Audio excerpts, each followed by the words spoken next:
so you spoke about abortion, and then you mentioned, so you said test tube babies. How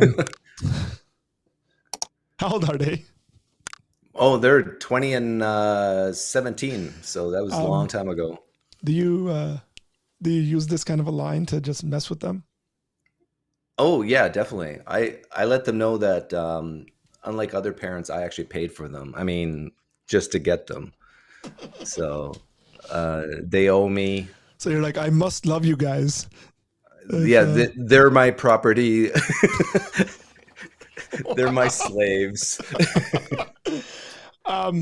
So would this have been, because this is a while ago. I was a Christian when it happened. So you did IVF as a Christian. Yes, and now I tell you, there was a lot of issues involved there. My parents were against it initially.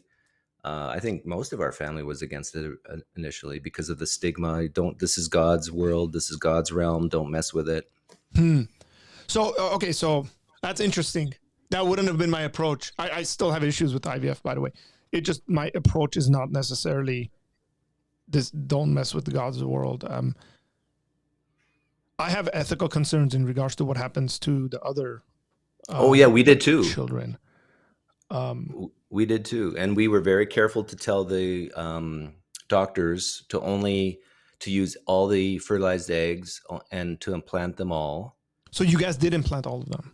Yeah. Well, the first time with my daughter, but the second time the doctor didn't do our wishes, and it like listen to this.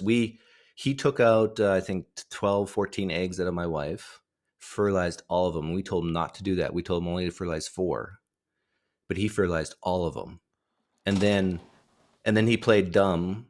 We almost sued the guy, but anyhow, I would have. And so he fertilized all of them. And so now imagine we're 2 Christians thinking, what are we going to do? Because we don't want potentially 12 kids. So we actually prayed for the natural death of these embryos. Like it's insane how it worked out, but it worked out for the best. And I don't know if the doctor was lying, but he said half of them died on their own. So our prayers were answered. And so we had 6, I think. And so we implanted 3 the first time, and it worked. We got 1, and then we planted the next 3, and none of them worked. So it worked out fine in the end. But yeah, it was very worrisome. It was terrible at the time. Yeah, because one of the things I've seen in the church is a lot of pastors are not equipped to deal with these sorts of issues. They actually, I've seen horrendous kind of advice given by pastors. And I know you disagree now, obviously, but like putting yourself back in your shoes as a Christian and then saying, hey, these are serious concerns, right? We think this is a human being. Here's what's going on. And one of them is that you could potentially, and some people have, end up like with 7, 8 kids because embryos multiply, or put yourself in a really bad situation where you got to make a decision, kind of like yours, but I would say even worse. It could be that, let's say they implant 3 of them and then they end up multiplying, and then now you're pregnant with 7, 8 kids, and the doctor comes and says, look, human bodies are not made to produce a litter of children, and so we have to terminate, let's just say 3 of them. And then now you're like, oh man, I have to have an abortion on 3 of my kids.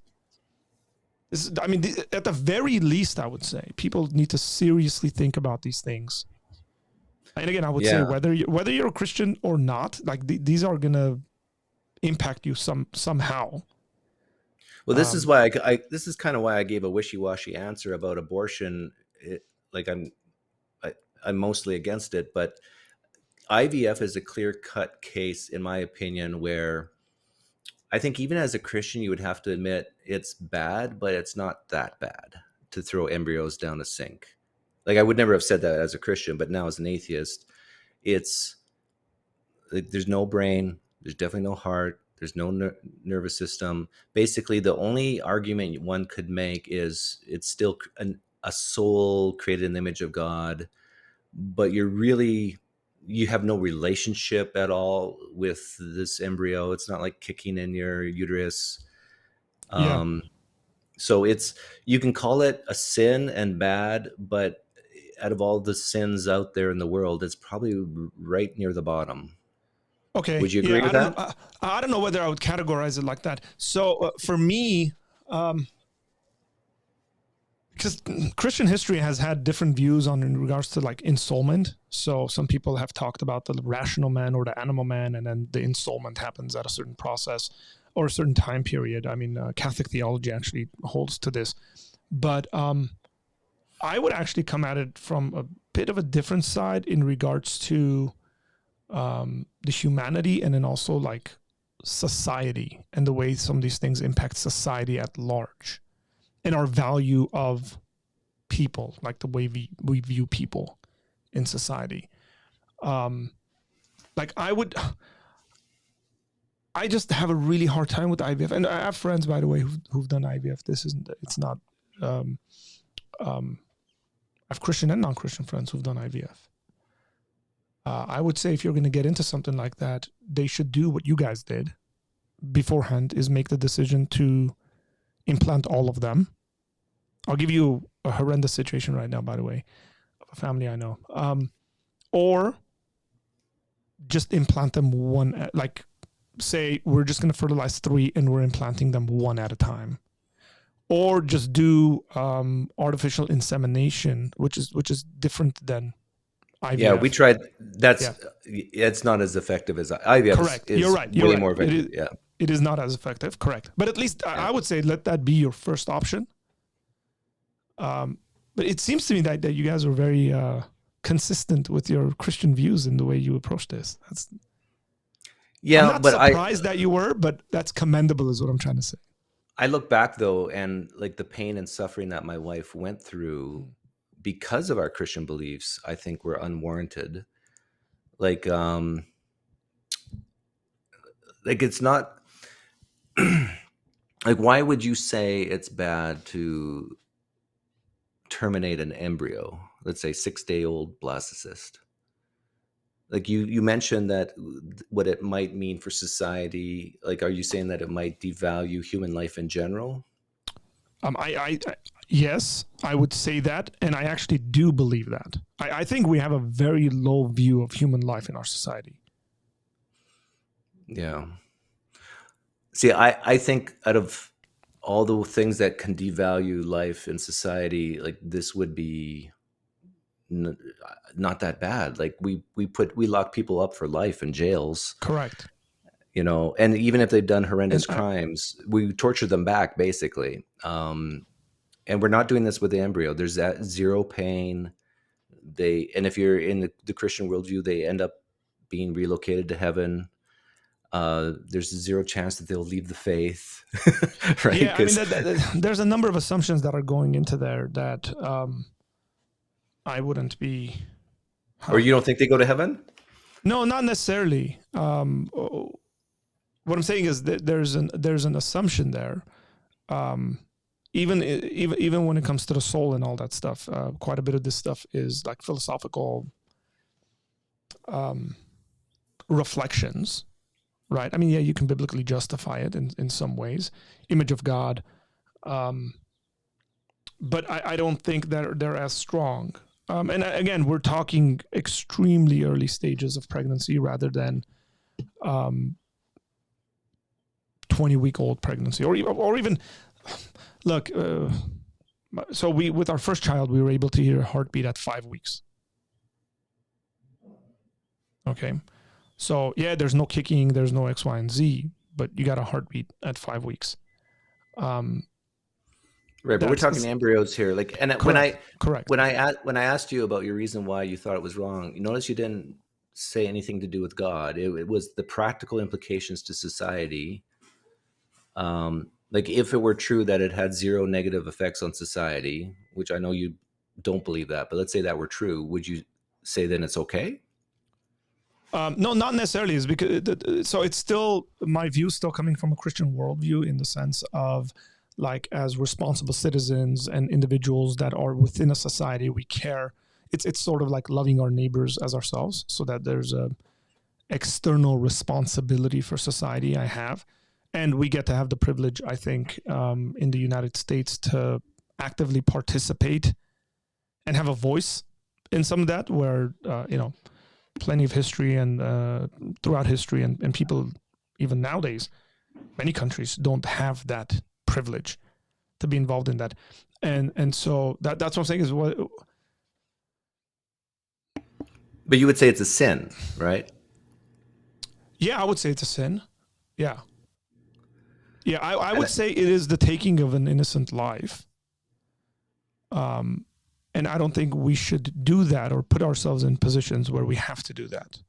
Now, even like beyond, like if we put this outside of Christian kind of stuff, there's conscience issues that come to the surface, and you want to be able to make decisions that are consistent with your worldview and thinking. My issue mainly with the medical industry and IVF industry is that the doctors don't care at all about any of these questions. As you said, like you were like, hey, we told this guy, here's what we want, here's what we don't want. And he essentially didn't care to listen to you, because probably what he's thinking is, well, in my experience, fertilization looks like this, and we're going to maximize the chances by fertilizing more. That's probably what he's thinking. He's really not coming at it from, I would say, an ethical perspective. And neither do I think they're trained to look at it from an ethical perspective. Yeah, I'm sure there's probably a few Christian IVF doctors out there, but I'm sure there are, yeah. They're probably, very rare.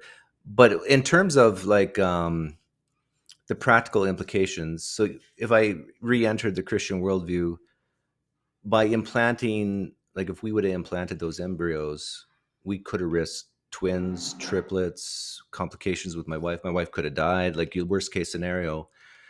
And the other implication or consequence of just throwing those extra embryos down the sink is what? Like, we don't risk all those bad things. The only thing that within the Christian worldview that I see is, like you said, it might devalue life in some aspect, but sure, we're sinning, but I know this sounds really rude, but so what? Like, God sad for a day and then we move on? Or it's not like your eternal salvation's at stake here, right? Yeah, but that's not the way we ought to be thinking about any really ethical decisions. It's like, oh, so what? Right? Like that's not the way we do ethical reflections and moral reflections. Right, but when we compare it to what all the bad things that could happen by implanting a bunch of embryos in a woman versus what the bad things that could happen by just putting the embryos down the sink, when you compare those two things, it seems to me that that's sort of like a false dichotomy. Well, like what other options are there? Two options. Plant all of them and think about it beforehand and say something like, am I ready to have 3, 5, 8 kids? Yeah, and if the answer is no, like let's say even like there's a lot of parents that can't afford those number of kids, like, and then so now and the biggest predictor of divorce is financial stress in a marriage. And so you got all these things down the line the negative things that could come by implanting them. And if the choice is just to not implant them and have them just die, I don't see, even from the Christian there's a couple of other options. Not doing it in the first place. Oh yeah. But I'm assuming you've already done it. But I did think of a third option, that is you could adopt them. So I know people who've adopted embryos. Yeah. Okay. So the issue is that not a lot of people do adopt embryos. There could be a lot more complications with that. It's just, again, I feel like because technology, just because we can do something via technology doesn't mean we should do it. I think that's pretty commonsensical, right? And then I don't think we should just use pragmatism as a philosophical kind of like, well, it works. Like, this just seems a lot better. It's like, well, I can come up with a lot of different options. It's like, hey, there's a country where there's a lot of poverty. And so I'm sure some politicians think like this. That's a country, there's a lot of poverty in that country. People aren't able to take care of themselves. Let's just bomb into the ground and take over it. We'll take care of them better than they take care of themselves. It's like, but that doesn't mean you should. But like when we're thinking of things ethically, like if it, like I barely know you, but we've talked a couple times. If it was a choice between extinguishing your life and an embryo in the clinic right now, it's a no-brainer for me. The embryo would be gone because I know you're a father, right? You have people dependent on you. You're you have the full nervous system working and all that. Correct. You feel pain. People would miss you if you left. I would feel zero remorse if given that moral, ethical dilemma to throwing. I would throw 1,000 embryos down the sink before I would see you killed, and I barely know you. Yeah. So I think it's usually with ethical reflection. See, what you did is you gave a backstory, right? It's like, but what if I had like terminal cancer and I was going to die in 2 weeks? That changes the entire conversation. Actually, I would still choose you. Really? Yeah. Not Over to kill, 2 but weeks. Yeah, I would. Yeah. Not sure I would. In fact, I would dare say that if Christians were honest with themselves, if they had a pet dog for 6 years who they really love, they would choose their dog before the embryo. Yeah. Why? Why would you say that? Because you have a relationship with the dog. You love the dog. You have no relationship with the embryo. Yeah, but relationships don't determine value. What does? Well, again, I think your worldview matters here. And what I'm saying is, as a Christian, relationships don't determine value. Something other than that does. Now, I think in regards to human beings, I think image of God would determine value.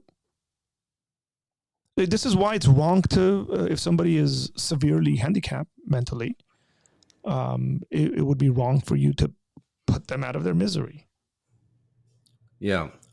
Well, yeah, value. I agree. From the Christian perspective, it's still about relationship, but it's a relationship with God. So I think from the Christian worldview, the best reason to say it's wrong. Okay, go ahead. Sorry. Yeah, I was just going to say the best reason to say it's wrong to throw the embryos down the sink is because God doesn't like it. I think that's the only and best reason you can give. No, I don't think it's necessarily that God doesn't like it. Or it's a sin. It goes against his nature, or that, Yeah, but so I think those are like very different kind of categories when you say God doesn't like something, versus it's a sin. It's a sin. It's that's wrong, because God would be the sort of being, let's just say, if God were to exist, that would know what the right or correct action is in a given situation. Right. So the difference I would put, by the way, is, say, like in the Old Testament, we get stuff that God doesn't like. And there's like, say, ceremonial commands in the Old Testament and stuff like that, that New Testament folks don't keep. I wouldn't say those are moral categories. Okay. Well, right? Forget I said the like it part, just that it's sin. Like wouldn't you say that's it's the main wrong, reason? But I don't think we don't, or we shouldn't. That's even a moral pronouncement. But we should not make this moral decisions based on how we would feel about it, based on kind of what the potential in a situation could be. Now, I'm generalizing here. Maybe there are some exceptions to those things. I think in politics, we might be able to use certain forms of utilitarianism or something like that to make decisions because it's the best we can do. Right. But the fact that you even think it's a moral decision is because of God.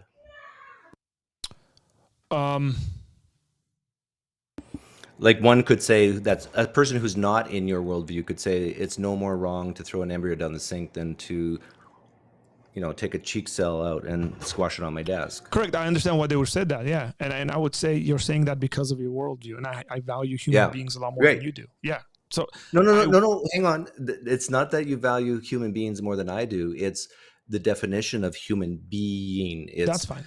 Like there's human DNA in an embryo, of course, but it has no personality yet.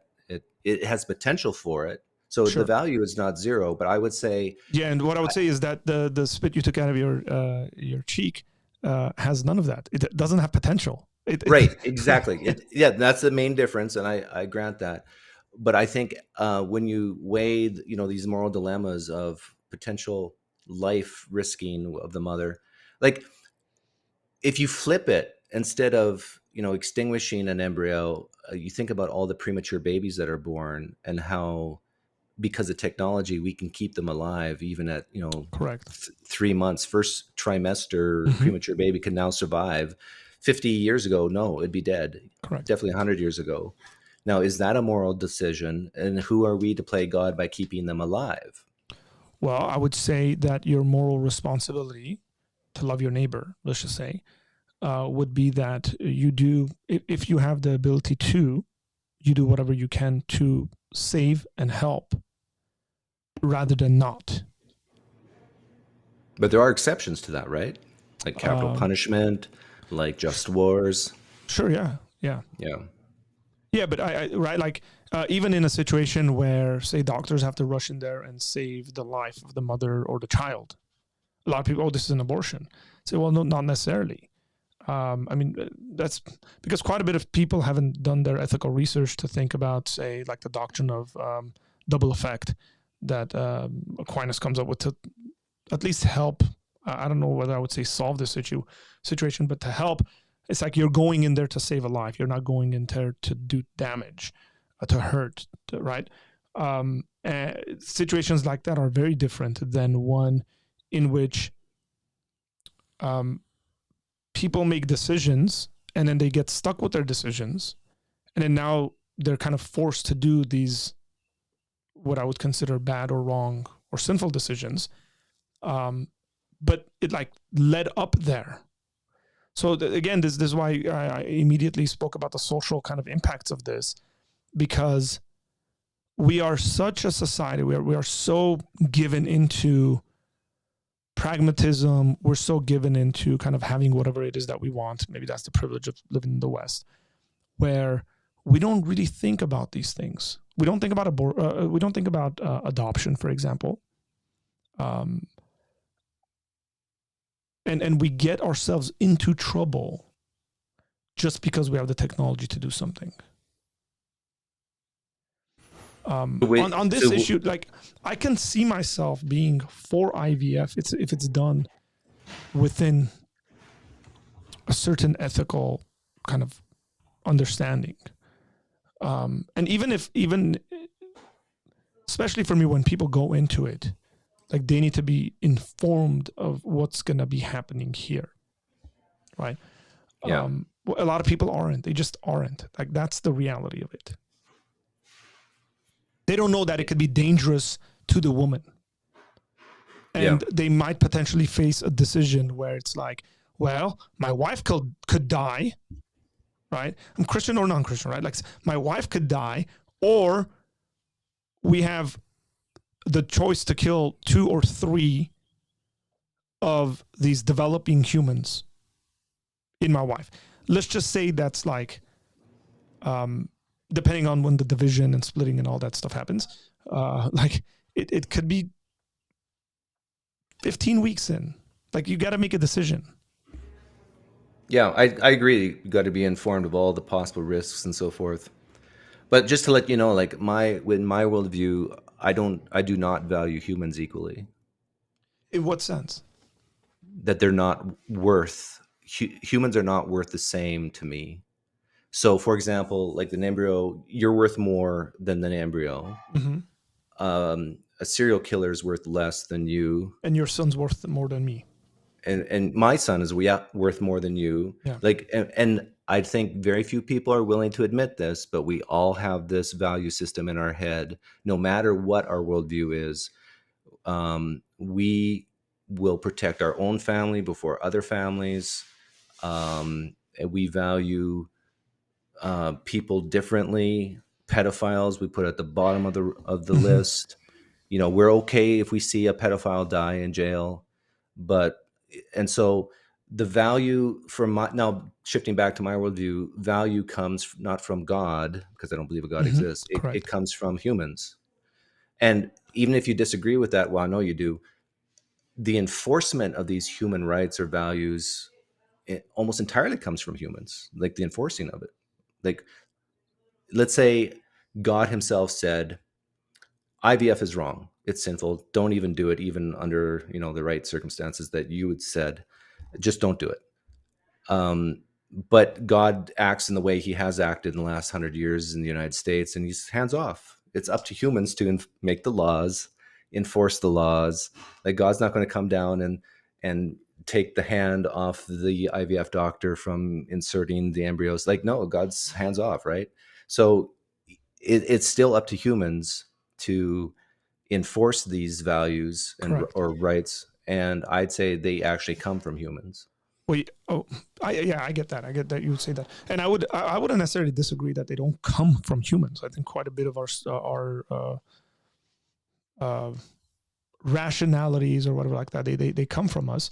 That doesn't mean we're not going to be we're not responsible for them, or we shouldn't be responsible for them. And I would even put it into two categories of responsibility: to your fellow human and to God. Now, I get that atheists obviously don't believe in God, but nonetheless, there's a responsibility to their fellow humans in regards to enforcing anything. I don't know whether, by the way, I would say that there is a difference in worth of people of that, the examples you gave. What I would say is maybe there's a difference in the responsibility I have towards them, but not their worth. Like, their ontological worth is not different. Yeah, and that's because you define ontological worth as being created in the image of God, right? And so in the case of humans, yeah. Yeah, so it's not a matter of what they do or their contributions to society. It's more so just the fact that they're a human being. And I'd say no. I'd say there's some German Shepherds worth more than some humans.